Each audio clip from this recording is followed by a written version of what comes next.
Dati nagtataka ako kung bakit gustong-gusto ni ama ng kape. Bago umalis patungong trabaho, magkakape. Pag uwi galing trabaho, magkakape. Pagod, timpla ng kape.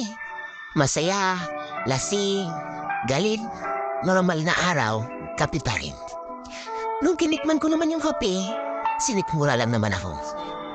Pero nagbago ang tingin ko sa kape nung nagsimula na akong magpuyat sa mga pangarap para sa aking pamilya at sa aking sarili.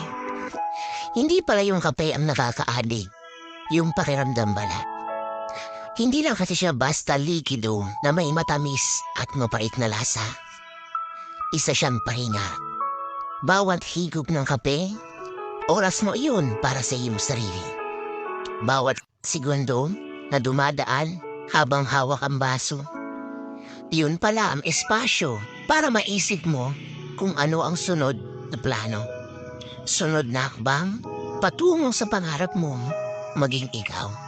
Habang tumatanda ko, mas nabugustuhan ko na ang kape. Ganon marahil kapag kailangan mo ng saglit na pahinga sa nakakapagod na mundo.